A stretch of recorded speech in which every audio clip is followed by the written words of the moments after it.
Bismillahirrahmanirrahim. Assalamu alaikum dear students. Welcome to the video lectures of Digital Summer Pack Grade 4 and we are studying mathematics.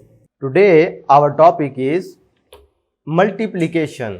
तो पहले बच्चों multiplication आपको पता है ये भी एक नंबर ऑपरेशन है जिसे इस सिंबल से डिनोट किया जाता है। ये एडिशन का एक फास्ट प्रोसेस है, ठीक है। इसे आपने रिपीटेड एडिशन के नाम से भी पढ़ा होगा, यानी अगर एक ही नंबर बार बार ऐड हो रहा है, रिपीटेडली ऐड हो रहा है, तो आप उसे मल्टीप्लिकेशन की फॉर्म में भी लिखकर आसान बना सकते हैं, ठीक है। मल्टीप्लिकेशन से हासिल होने वाला जो आंसर होता है उसे आप प्रोडक्ट कहते हैं। ये छोटे छोटे पॉइंट्स थे जो आपको ये स्टार्ट करने से पहले पता होना चाहिए। उसके बाद आपको इसे स्टार्ट करने से पहले मल्टीप्लिकेशन टेबल्स जो है ना वो भी आने चाहिए, यानी 2 से लेकर आपको कम से कम 9 तक 10 तक जो है ये टेबल्स आने चाहिए इसको सॉल्व करने के लिए, ठीक है। उसके बाद तीसरा पॉइंट आपको पता होना चाहिए कि जब कभी भी किसी नंबर को 0 से मल्टीप्लाई करते हैं, कोई भी नंबर है, चाहे 2 है, 5 है, 10 है, कोई भी है, उसे जब 0 से मल्टीप्लाई करते हैं तो वो आंसर 0 देता है, और अगर उस नंबर को 1 से मल्टीप्लाई करते हैं तो वही नंबर जो है ना आंसर में आता है। बात समझ आ गई है भाई? अगर 0 से मल्टीप्लाई करो तो वो उसे 0 कर देता है नंबर को, चाहे वो 1 डिजिट हो चाहे 2 डिजिट हो। इसी तरीके से अगर किसी नंबर को 1 से मल्टीप्लाई करो तो उस नंबर में फ़र्क नहीं पड़ता, वही नंबर हमारे पास आंसर में आ जाता है। अगर आपको ये 3 पॉइंट्स क्लियर हैं तो हम स्टार्ट कर सकते हैं। Solve the following. पार्ट 1 में देखें जी, ये 4 डिजिट नंबर को पहले 1 डिजिट से मल्टीप्लाई करवाया गया, फिर आप देखें आगे 2 डिजिट में करवाया गया। एक एक पार्ट में आपको दोनों का करवा देता हूँ ताकि पॉइंट समझ में आ जाए। अब ये मल्टीप्लिकेशन का तरीकाकार क्या होता है? आपने सबसे पहले इसको पहले वाले नंबर से यानी 1s प्लेस जो है इससे मल्टीप्लाई करना है। 2 × 7 करोगे, यानी 2 का टेबल पढ़ो 7 तक, तो क्या आएगा आंसर? 14। 14 का लगेगा 4 यहाँ पे और 1 आगे आप कैरी कर लिया करेंगे। इसके बाद आपने 2 को 3 से मल्टीप्लाई करना है, तो क्या आएगा आंसर? 6। 6 + 1 जो ऊपर कैरी किया होगा वो आपने उसमें ऐड कर देना है। इसी तरीके से अब इस 2 ने मल्टीप्लाई होना है 5 से। 2 को 5 से मल्टीप्लाई करेंगे तो पहले बच्चों आंसर क्या आएगा? 10। 10 का लगेगा 0 यहाँ पे, और ये जो 1 था वो ऊपर कैरी कर लेंगे। इसी तरीके से अब इस 2 को आपने 1 से मल्टीप्लाई करना है, क्या आंसर आएगा? 2, और ये जो ऊपर 1 कैरी किया हुआ था इसको ऐड करोगे तो 3 हो जाएगा। ये सिंपल प्रोसेस है आपने मल्टीप्लाई करने का। इसी तरीके से प्यारे बच्चों अगर फ़र्ज़ कर लेते हैं हमारे पास कोई 2 डिजिट वाला आ जाता है, जैसा कि ये पार्ट 8 में चूज़ कर रहा हूँ। इस सूरत में अब आप क्या करोगे? 2 × 4 करोगे पहले, तो ये 8 हो जाएगा। 2 × 4 फिर 8 फिर 8 फिर 8। अब ये 82 था ना, इसका मतलब है 82 कैसे बनता है? 82 बनता है जी 80 + 2। बात समझ आ रही है? अब इस 2 से तो आपने मल्टीप्लाई कर दिया, अब 80 से करना है, तो 0 आपको पता है किसी भी नंबर से मल्टीप्लाई हो तो उसे 0 कर देता है। जैसा कि अगर पार्ट 5 में देखो तो जब आप इसे 0 से मल्टीप्लाई करोगे तो ये तमाम टर्म्स क्या हो जाएंगी? 0 हो जाएंगी। इसे लिखो ना लिखो एक ही बात है। इसी तरीके से जब इधर 0 से मल्टीप्लाई करोगे, ये 80 है ना, तो 80 का 0 हमने एज इट इज़ लिख लिया। अब इस 8 को आपने आगे मल्टीप्लाई, बाद लोग इधर इसे पहले क्रॉस लगा के पढ़ा करते थे, ठीक है, इधर क्रॉस लगा देते थे और फिर सिंपल आगे स्टार्ट कर लिया जाता था, ठीक है।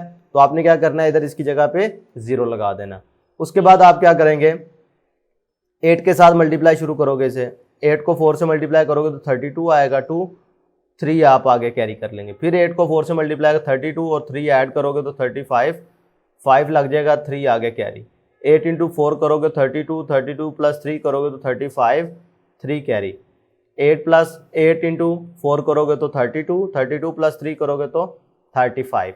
अब क्योंकि आपने 2 डिजिट से मल्टीप्लाई करना है तो अब आपने ये जो आंसर आया इनको आपस में ऐड भी करना है। 8 + 2 10, 0 1 आगे शिफ्ट हो जाएगा, कैरी कर लेंगे। 8 + 1 9, 9 + 5 14। 14 का लगेगा 4 फिर 1 कैरी।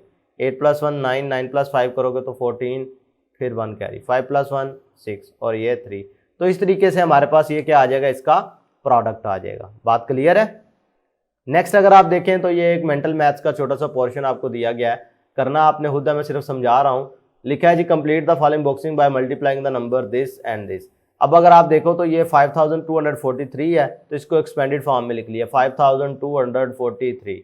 बात क्लियर है? इसी तरीके से 15 था तो इसे अलग-अलग तोड़ लिया 5 और 10 की शक्ल में। अब करना क्या है? पहले आपने इसको 5 से मल्टीप्लाई करना है, इसी तरह इसको 5 से मल्टीप्लाई करना है, ये ऊपर वाली पूरी रो को, यानी 5 से मल्टीप्लाई करोगे तो ये हो जाएगा 25,000। इसको 5 से करोगे तो ये हमारे पास हो जाएगा 1000। इसको 5 से करोगे 20, इसको 5 से करोगे 15। अब आपने करना क्या है, इनको आपने ऐड करके इधर आंसर लिख देना। 25,000 है, 26,000 हो जाएगा, 26,035, 26,035 ये साम हो जाएगा। इसी तरीके से अब आप क्या करोगे, इसे 10 से मल्टीप्लाई करोगे, इसको भी 10 से, और ऊपर वाला, इन सब को जो आंसर आते जाएंगे आपने इधर लिखने हैं। जब लिख लोगे फिर इधर आप साम लिखोगे, इन दोनों को ऐड करके देखोगे, इधर लिखना है, फिर आपने इनको वेरीफाई करना है। ये देखो नीचे आपके पूछा गया also verify the sum of rows and columns are same और नॉट। भाई आपने देखना है कि जो आपने ये ऐड किए हैं इनका आंसर भी यही आया और इनको ऐड करने से भी आंसर यही आया, क्या ये सेम है, ये आपने वेरीफाई करके बताना है। नेक्स्ट आप देख लें जी, solve the following by using mental calculation strategies.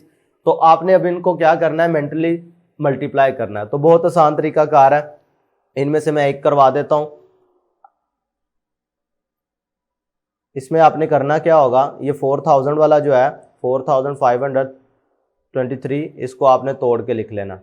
क्या लिख सकते हैं इसे हम, 4523। अब इसे मल्टीप्लाई किससे करना है, आपने सिंपल 2 से मल्टीप्लाई करना। तो आप क्या करोगे, इसको अलग-अलग मल्टीप्लाई कर दोगे और जो आंसर आएगा उनको आपस में ऐड कर दोगे। 2 को इसके साथ करोगे तो हो जाएगा 8000, 2 को 5 के साथ करोगे तो 10 यानी 1000, 2 को 20 के साथ करोगे 40, 3 के साथ करोगे तो 6। आसान हो गया, इनको अब आपस में ऐड कर दो, 9000, 9046। क्लियर है। इसी तरीके से प्यारे बच्चों, अगर फर्ज करो आपके पास ये 2 डिजिट होता तो फिर भी परेशान होने वाली बात नहीं थी। इस सूरत में आप क्या करते, 1027 था तो इसमें से आपने 1000 अलहदा कर लिया, 100 की जगह पे 0 है, 10 की जगह पे 20 और ये 7। अब 52 था तो 52 के केस में आपने 50 अलहदा कर लेना और 2 अलहदा कर देना। पहले आपने 50 को इसके साथ मल्टीप्लाई करना है इन तमाम नंबर्स के साथ, जो आंसर आएगा इधर आपने उनको ऐड करके लिख लेना। फिर 2 के साथ मल्टीप्लाई करना है, फिर ऐड कर देना। फिर इन दोनों का जो आंसर आएगा उनको आपस में ऐड करोगे तो आपके पास इसका सोल्यूशन आ जाएगा, प्रोडक्ट जिसे आप कहते हैं। क्लियर है, क्या आ जाएगा, प्रोडक्ट। तो फिर बच्चों ये था मल्टीप्लिकेशन का प्रोसेस, जिसको मैंने आपने 2 मेथड से आपको समझाया है कि मल्टीप्लिकेशन किस तरीके से की जाती है। आज के लिए इतना ही, अल्लाह हाफिज़।